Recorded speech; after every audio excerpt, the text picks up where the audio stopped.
जय जय राम श्री राम जय राम जय जय राम श्री राम जय राम जय जय राम श्री राम जय राम जय जय राम। ओम हं हनुमते नमः ओम हं हनुमते नमः ओम हं हनुमते नमः। श्री लक्ष्मण भगवान की जय, श्री सीता राम की जय, श्री हनुमान जी की जय।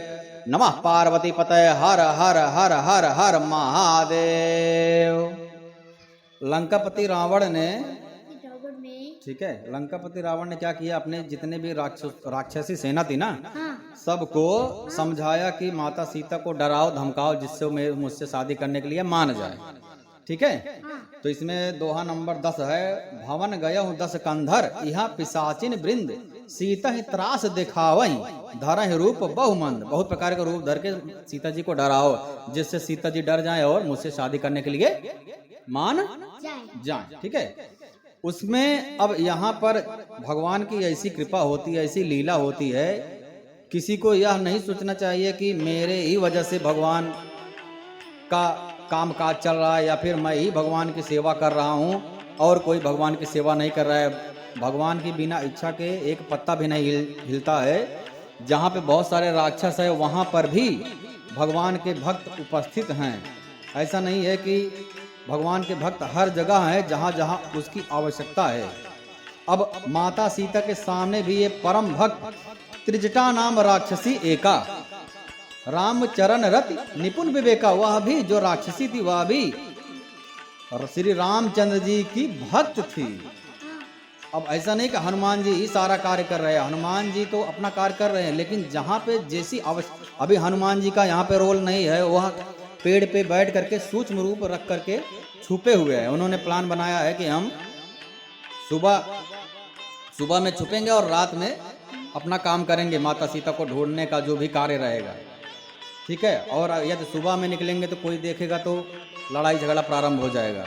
हनुमान जी तो ज्ञान नाम अग्रगण्यम है, बहुत बुद्धिमान है, इसलिए वो सोचे कि रात में छोटा सा रूप बना के निकलूंगा तो मुझे कोई देख ही नहीं पाएगा, तो लड़ाई झगड़ा कुछ होगा नहीं, हमारा जितना भी कार्य है सकुशल बिना कोई विघ्न के संपन्न हो जाएगा। ठीक है, तो यहाँ पर भी त्रिजटा जो राक्षसी थी वह थी श्री रामचंद्र जी की परम भक्त।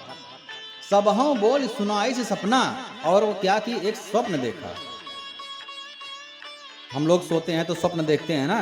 अब भगवान के बारे में संतगण कहते हैं कि काले त्रय प्रतिष्ठित, भगवान यदि स्वप्न में भी दर्शन देते हैं तो वह सत्य है।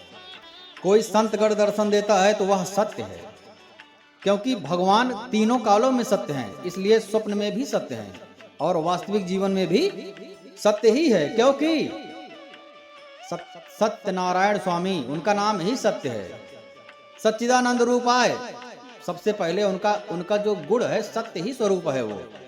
और कहो उमा में अनुभव अपना, महादेव जी शंकर भगवान परम ब्रह्म परमात्मा वो खुद कहते हैं कि सत्य हरि भजन, भगवान श्री हरि ही सत्य है और सब जगत सब संसार 14 भुवन तीनों लोक सब है असत्य, भगवान ही है सत्य। ठीक है, तो यहाँ पर भगवान के बारे में सपना है, इसलिए यह सपना भी होगा सत्य। अब त्रिजटा बुला रही है, सबहों बोल सुनाई से सपना, बताए कि कोई डराओ मत माता सीता को, क्योंकि मैंने जो सपना देखा है उसको ध्यान पूर्वक सुनो। सीता से करम हित अपना, माता सीता जो है आदि शक्ति हैं, परम ब्रह्म परमात्मा की शक्ति हैं। बिना इनकी शक्ति के भगवान शिव क्या हैं, सब हैं। बिना शक्ति के शिव 100 बोला जाता है, वैसे ही श्री रामचंद्र जी बिना शक्ति के कुछ कार्य नहीं कर सकते और कृष्ण भगवान बिना राधा के कुछ कार्य नहीं कर सकते हैं। राधा रानी भगवान श्री कृष्ण की हृदय है, शक्ति स्वरूपा है। या देवी सर्वभूतेषु शक्ति रूपेण संस्थिता, नमस्तस्यै नमस्तस्यै नमस्तस्यै नमो नमः।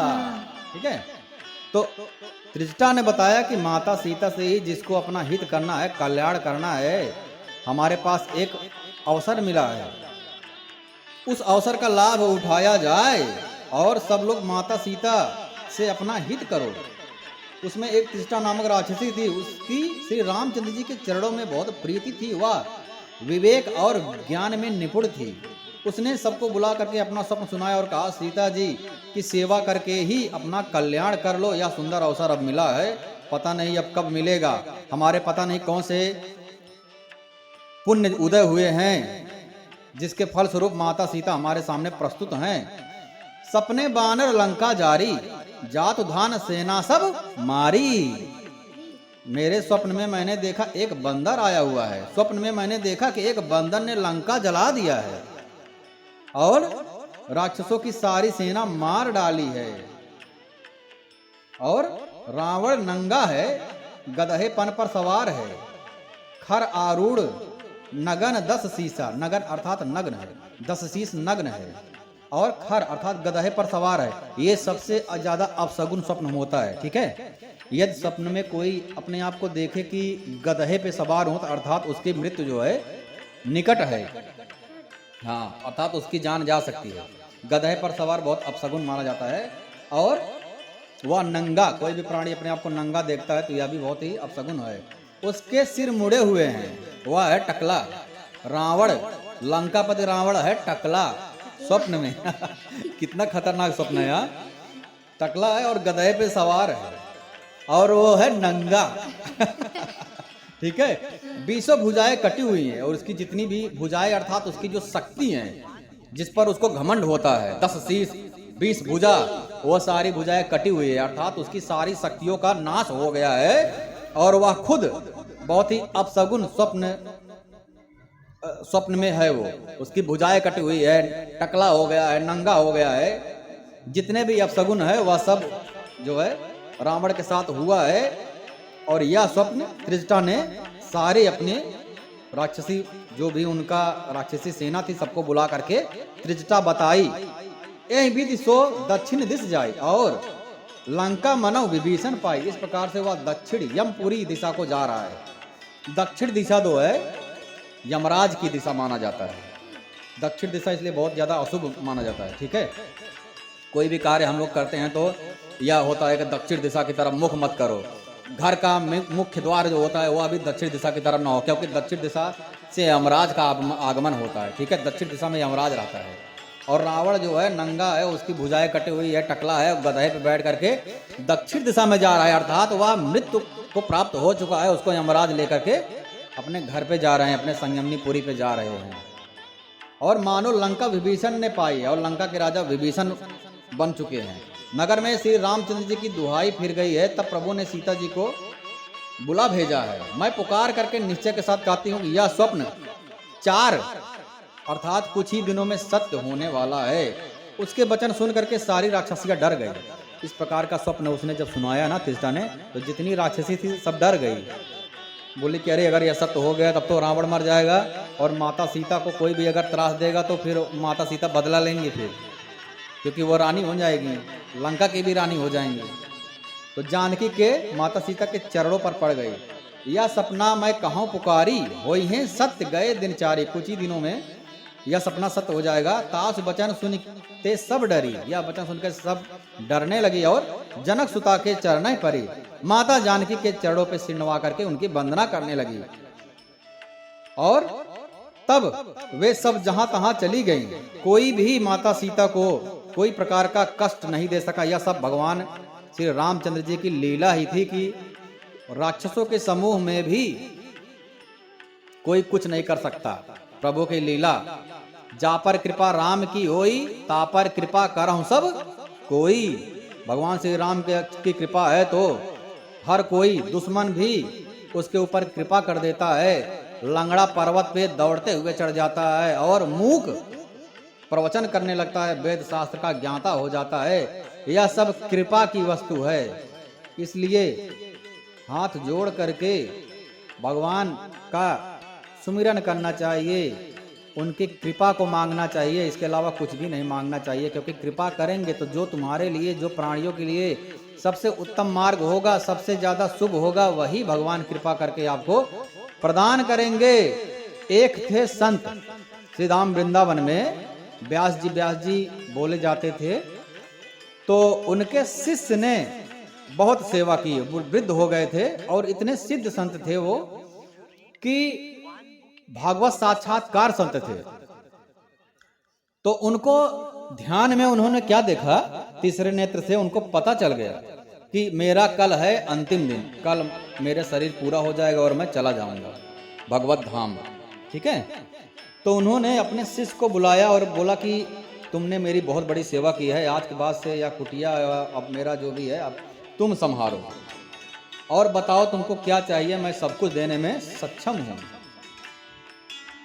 तो उस शिष्य ने कहा कि भगवान यदि आप वास्तव में प्रसन्न है तो आप यहीं पर रहिए। तो गुरु जी ने कहा नहीं, अब मेरा शरीर हो जाएगा पूरा, कल के बाद मैं नहीं रहूँगा, कल ही मेरा शरीर पूरा होने वाला है, अब जो चाहिए मुझसे मांग लो। तो शिष्य ने कहा तो गुरु जी मुझे धन दौलत दे दो जिससे कोई जिंदगी में कोई समस्या ना आए, कुटिया बनवा लो, अच्छे से रहूं। तो गुरु जी ने कहा ठीक है तथास्तु, ये हो जाएगा। और कुछ? तब शिष्य ने कहा गुरु जी मुझे भक्ति प्रदान कीजिए जिससे मैं मुक्ति को प्राप्त कर सकूं। तब गुरु जी डांटने लगे, बोले बदतमीज, ये नहीं हो पाएगा, ये असंभव है, ये नहीं हो पाएगा, तुमको धन चाहिए तुम धन लो। गुरु जी शिष्य के ऊपर बिगड़ गए। तो शिष्य ने बोला गुरु जी क्या बात हुई, कुछ मैं गलत मांग लिया क्या? तो गुरु जी ने कहा मूर्ख हो तुम, सबसे पहले तुमको मांगना चाहिए था भक्ति, उसके बाद यदि कुछ मांगते तो ठीक था। तुमने धन दौलत और माया को मांगने की वाली जो लिस्ट है उसमें पहले स्थान पे रखा और भगवान को दूसरे स्थान पे रखा है। मूर्ख हो, क्या यही तुमको शिक्षा दिया गया है? बहुत डांटे उसको और अंत में बोले भी कि तुमको मुक्ति नहीं मिलेगी क्योंकि तुम्हारा मन अभी पूर्ण रूप से संतुष्ट नहीं, अभी माया में ही तुम भटक रहे हो। तुम्हारा पहला उद्देश्य होना चाहिए भगवत प्राप्ति, और भगवत प्राप्ति को दूसरे उद्देश्य में रख रहे हो, दूसरे श्रेणी में रख रहे हो, इसलिए तुमको धन मिलेगा, मुक्ति नहीं मिलेगा। तो भाव यह है कि भगवान जो है सब कुछ करते हैं, सब सर्व कर्तुम अकर्त अन्यथा कर्तुम समर्थ हैं। राक्षसों की सेना में भी विभीषण थे, त्रिजटा थी, ऐसे ऐसे लोग थे। और जब रावण मारने चला माता सीता को अपने चंद्रहास खड़क से, जो महादेव ने दिया था उसको रावण को, ठीक है, तो मंदोदरी ने स्वयं हाथ पकड़ लिया। उस समय हनुमान जी भी ऊपर थे, सोच रहे होंगे कि काश मैं होता तो पकड़ता, लेकिन आवश्यकता ही नहीं पड़ी। जहां पे जिसकी आवश्यकता है, परम ब्रह्म के रूप में ही भगवान ही सर्वम खलविदम ब्रह्म जो बोला गया है, यहाँ पर प्रमाण मिल जाता है। यदि हम समर्पण भाव से सोचे, ज्ञान को हटा करके, बुद्धि हटा करके, तर्क हटा करके दिल से सोचे, जहां पर जिसकी आवश्यकता है परम ब्रह्म ही खड़े हुए हैं। अब मंदोदरी को क्या जरूरत थी रावण का हाथ पकड़ने के लिए?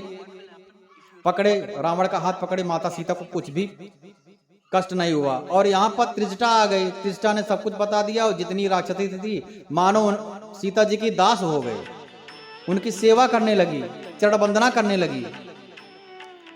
तो यह सब भगवान की कृपा है। इस भाव से कथा सुनना चाहिए और भक्ति भाव से यदि कथा सुनेंगे तो निश्चय ही, जिस प्रकार से धुंधकारी ने कथा सुना और जितने श्रोतागण थे कथा सुने, मगर मुक्ति और जो रथ आया गोधाम ले जाने के लिए धुंधकारी के लिए ही आया, और जितने भी श्रोतागण थे उन लोग के लिए नहीं आया, क्योंकि समर्पण भावना देखा जाता है। यहाँ पर ज्ञान, भगवान के यहाँ पे ज्ञान नहीं चलता है।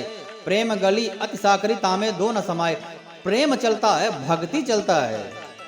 यदि ज्ञान जाओगे लेकर के तो भगवान बोलेंगे ठीक है तुमको तो ज्ञान है, तुम ज्ञान से मार्ग ढूंढो मुझ तक पहुंचने के लिए। और यही भक्ति लेकर के जाओगे, मैं तो अबोध हूं, मुझे कुछ नहीं पता, आपको करना है तो आप करिए, यह सब आपके ऊपर है, करना है तो करिए, नहीं करना है तो मत करिए, मैं कुछ नहीं जानता, मैं तो सिर्फ आपका नाम जानता हूँ, राधे राधे राधे राधे। राधा रानी अपने आप ही कृपा। अब ये कोई भी यदि आपके पास आए बोले मैं आपके ऊपर पूर्ण रूप से निर्भर हूँ, आप जो करना है कीजिए, मैं कुछ भी नहीं सोच पाऊंगा, तो आप खुद कोई साधारण मनुष्य भी प्रसन्न हो जाएगा और उसको जो उचित होगा, जो उच्चतम गद्दी होगा उस पर बैठा देगा प्रसन्न होकर के, क्योंकि पूर्ण रूप से वह प्राणी समर्पण कर दिया है। तो भगवान समर्पण ही, अन्न धन और वस्त्र भूषण कुछ न मुझको चाहिए, आप हो जाओ मेरा पूर्ण यह सत्कार है। सिर्फ अपने आप को ही समर्पित कर दो भगवान को, बस भगवान उसी में खुश हो जाएंगे। यदि ज्ञान लेकर के जाओगे, यदि पिता अपने पुत्र का हाथ पकड़ रहा है चलो, और बार बार पुत्र छोड़ा नहीं, मुझे पता है कैसे जाना है, मुझे मत समझाओ, तो पिता भी छोड़ देगा, ठीक है जाओ तुमको ज्ञान है तो भटकते ही रहोगे। फिर जो गंतव्य मार्ग है वहां तक पहुंचना बहुत मुश्किल है। इसलिए तो गुरु की सहायता लिया जाता है, गुरु की वाणी। गुरु क्या बोला जाता है, गुरु का जो शब्द होता है, मंत्र मूलम गुरु वाक्यम, वो वही पकड़ना चाहिए और वही मार्ग पर चलना। एकलव्य ने क्या किया, गुरु जी का मूर्ति बना लिया और उनकी वाणी, जो उनका सिद्धांत था, जो वो बोलते थे, उसी के अनुसार धनुष विद्या ग्रहण किया और सर्वश्रेष्ठ धनुधर हो गए। तो गुरु का वाक्य पकड़ना चाहिए, वह मुख्य है। गुरु को मानने वाले बहुत मिल जाएंगे, गुरु की बात मानने वाले बहुत कम लोग मिलेंगे।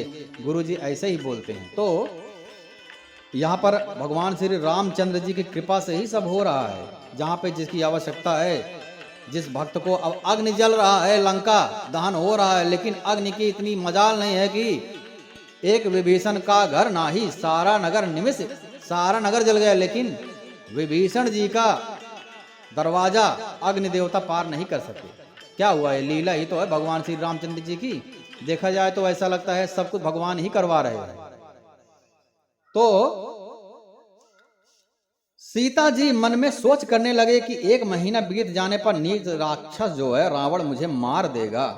त्रिष्टासन बोली कर जोरी, मातु विपत्ति संगिन तय मोरी। आप जो है, अब सीता जी माता की उपाधि दे रही त्रिष्टा को। सीता जी हाथ जोड़ करके त्रिष्टा से बोल रही है, माता तू मेरी विपत्ति की संगनी है। क्योंकि विपत्ति में अब कैसे ही बुद्धिमानी से ही सारे राक्षसियों को भी दासी बना दिया माता सीता की। जल्दी कोई ऐसा उपाय कीजिए जिससे मैं शरीर छोड़ सकूं। विरह ऐसे होता जा रहा है, काल काठ ला करके चिता बना करके सजा दो, मैं मर जाऊं, मैं अपने शरीर को त्याग दूं। क्योंकि माता बोल रही है कि मैं श्री रामचंद्र जी के बिना जिंदा नहीं रहना चाहती हूँ। फिर उसमें आग लगा दे, ए सयानी तू मेरी प्रीति को सत्य कर दो। रावण के सूल के समान दुख देने वाली वाणी कानों से कौन सुने।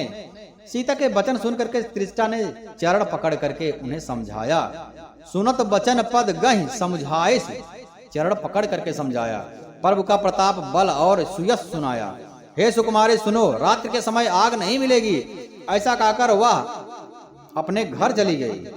सीता कहने लगी, क्या करूं, विधाता ही विपरीत हो गया है। सीता जी इस प्रकार की भावना मन में रख रही है, ना आग मिलेगी ना पीड़ा मिटेगी। आकाश में अंगारे प्रकट दिखाई दे रहे हैं, चंद्रमा अग्नि मय हो गया है। क्योंकि श्री रामचंद्र जी सम्मुख नहीं है, इसीलिए चंद्रमा जो है शीतलता प्रदान करने के स्थान पर के अग्नि की ज्वाला प्रदान कर रही है। ठीक है।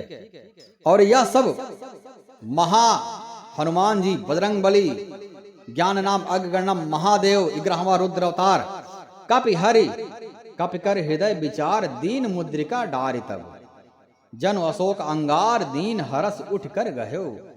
हनुमान जी ने उचित समय जाना और जो मुद्रिका श्री रामचंद्र जी ने दिया था, वह मुद्रिका हनुमान जी ने डाल दिया नीचे, मानो अशोक ने अंगारा दे दिया हो। सीता जी ने हर्षित होकर के उठ करके उसको हाथ में ले लिया।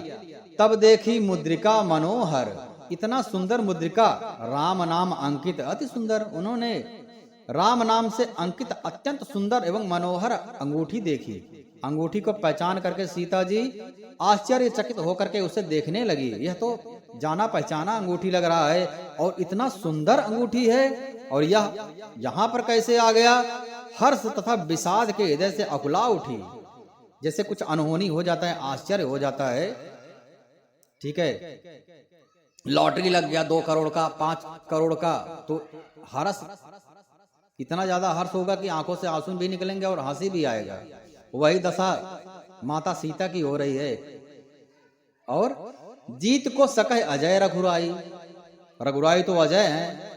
सोचने लगी कि श्री रघुनाथ जी तो सर्वथा अजय हैं, माया ते अस रच न जाए, उन्हें कौन जीत सकता है। और माया में ऐसी शक्ति नहीं है जो ऐसी अंगूठी बनाई जा सके। सीता जी मन में अनेक प्रकार के विचार कर रहे हैं। सीता मन विचार कर नाना, मधुर वचन बोले हनुमाना।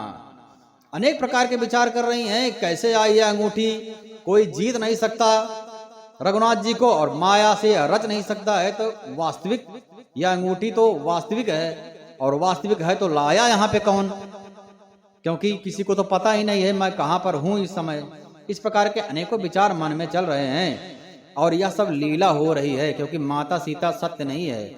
माता सीता सत्य तो अग्नि में प्रवेश कर गई है, यह छाया सीता है, ठीक है। और लीला करना है तो इस प्रकार के जैसे मनुष्य मन में विचार कर सकता है जिस प्रकार से, उसी प्रकार से मनुष्य के जैसे ही लीला कर रही है, और माता सीता भी उसी प्रकार के विचार कर रही हैं। रामचंद्र गुर वर्णय लागा, सुनते ही सीता का दुख भागा। वे श्री रामचंद्र जी के गुणों का वर्णन करने लगे। हनुमान जी सुनते ही सीता जी का दुख दूर हो गया। कान मन लगा करके उन्हें सुनने लगी माता सीता, उनको आनंद आने लगा। हनुमान जी आदि से लेकर के सारी कथा का सुनाए, जितना भी हुआ था सब कथा हनुमान जी ने सुना दिया।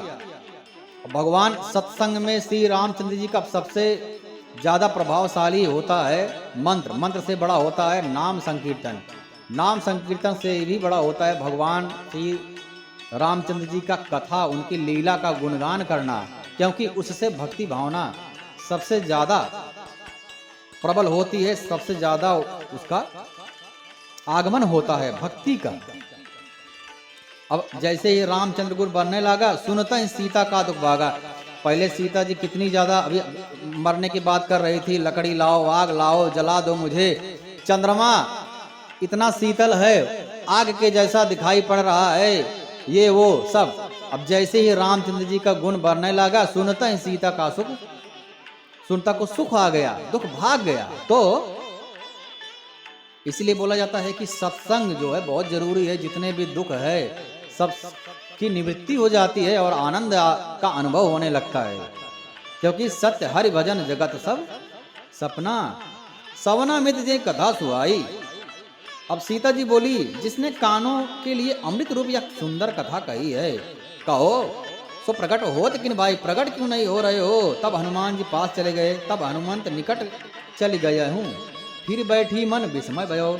उन्हें देख करके सीता जी फिर मुख फेर करके बैठ गई, जैसे कि अब पहले तो कुछ विश्वास नहीं हुआ, ये कोई कौन बंदर आ गया, पता नहीं सही है कि कुछ माया है, ये तो माया ही लग रहा है, ऐसे तो मेरे प्रभु नहीं, उनकी सेना में भी कोई इस प्रकार का नहीं है अभी तक तो, और अयोध्या में भी इस प्रकार का कोई सेना में नहीं मिलता है, ये तो कोई बंदर है। अब उनको लगा कि ये भी माया रावण ने रचा होगा। तब हनुमान जी ने कहा, मन में हनुमान जी ने सोचा कि माता सीता को लग गया है कि ये जो है रावण ने माया ही रचा हुआ है, ये सब, ये सत्य नहीं हो सकता। तो हनुमान जी कहते हैं, राम दूत मैं मातु जान की, सत्य शपथ करुणा निधान की, यह मुद्रिका मातु मैं आनी, दीन राम तुम कह सहिदानी। हनुमान जी कहते हैं, हे माता जी, मैं श्री रामचंद्र जी का दूत हूँ और करुणा निधान की सत्य शपथ।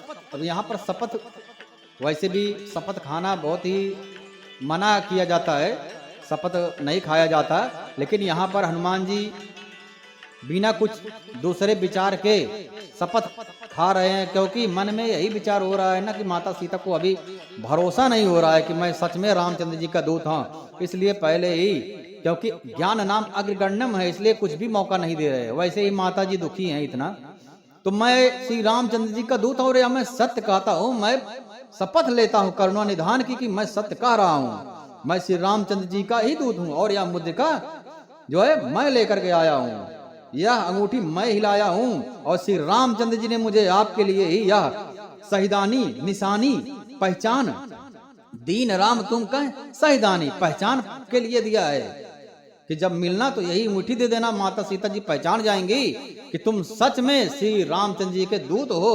अब तो यह बात मान लो, मैं शपथ खा करके कहता हूँ कि मैं रामचंद्र जी का ही दूत हूँ। माता भय त्याग करो और विश्वास करो मुझ पर, क्योंकि माया से ऐसी रचना हो नहीं सकती और रामचंद्र जी के ऊपर कोई विजय प्राप्त कर नहीं सकता। और मैं अंगूठी यह साक्ष्य है, प्रमाण है कि मैं हनुमान जी का दूत हूं और यह अंगूठी श्री रामचंद्र जी ने दिया है। इसलिए आप भय त्याग करके, शोक त्याग करके, संशय आत्मा विनश्यति, संशय त्याग कर करके आप विश्वास कीजिए मुझ पर, मैं ही श्री रामचंद्र जी का दूत हूं। रामदूत मैं माधु जानकी, सत्य शपथ करुणा निधान की। और नर बानर संग को कैसे, अब बता रहे हैं कि मैं तो बंदर हूं। यही एक संशय होगा, क्योंकि अयोध्या में तो कोई बंदर इस प्रकार की सेना में भर्ती हुआ नहीं है। तो हनुमान जी ने बताया कि नर और बानर, आप प्रभु श्री रामचंद्र जी का बानरों के साथ कैसे संगति हुई, यह सब कथा सुना है। कही कथा भाई संगति जैसे ही संगति हुई है। पंपापुर, बाली, सुग्रीव, जो भी कहानी था सब हनुमान जी ने कहा सुनाया, जैसे जो है विश्वास हो जाए।